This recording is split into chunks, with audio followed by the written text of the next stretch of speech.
Do you think there's certain people right now, because we're in Florida, so in Florida it's DeSantis and Trump.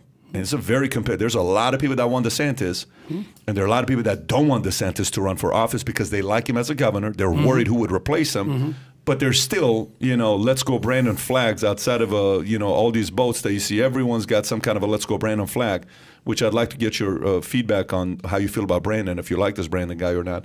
But Trump, your thoughts. Next election coming in U.S. with everything that's going on. You think there's a likelihood? When I watched what happened in the United States with Trump and Clinton, I thought people liked the unscripted, impulsive lies of Trump better than the scripted, instrumental lies of Clinton. What do you mean by that? Well, Trump gave a different speech generally when he went from audience to audience. He kind of shoots from the hip, kind of, a lot. And it isn't obvious to me that shooting from the hip is really the right way to lead a country. But calculating everything beforehand for maximum impact on your political future, that is also not a way to run a country. And that's how you get pulled into politics by handler, by PR, by opinion poll, by image. We have, you know, you see politicians, we have to protect our image. It's like, really, do you? You have to protect your image, do you? What's your image exactly? Well, it's what we want people to think we are. Well, how about you be that instead of being the image of that? And this, you see this dialogue taking place, people don't even notice it. It's like, we have to protect our image. Yeah. It's like, Rogan doesn't protect his image.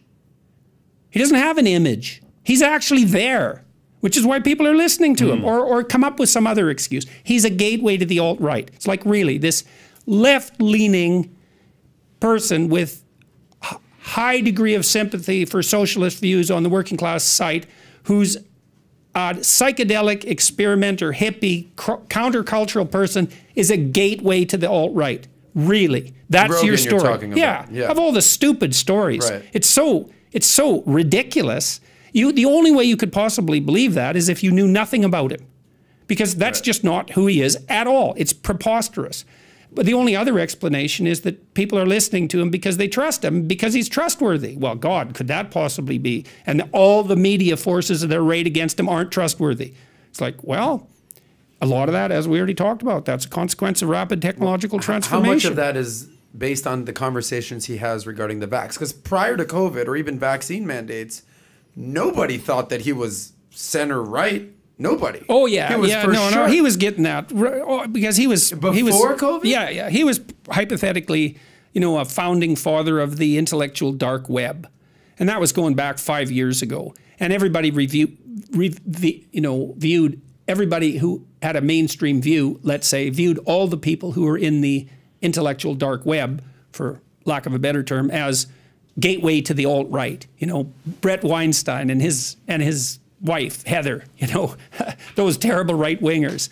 It's so preposterous. And Sam Harris as well, another, you know, hyper-conservative person. So not that it's like, well, it's just not that at all. Not at all. Are these people actually tuning in and listening, or are they just making assumptions? Oh, no, they don't listen. No, people who criticize, well, what happens often, and this is why Rogan keeps growing in popularity, it happened with me to some degree, is that people come because they're curious, and then they do listen, and then they think, oh, this is nothing like what I've been told.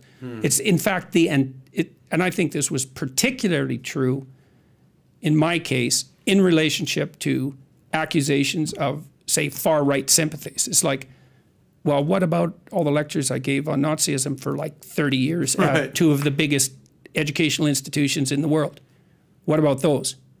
And then what about this? What about the fact that I now have like 300 hours of things I've said online, and you haven't been able to find one phrase, even taken out of context, that was enough to damn me in any serious sense? Not one.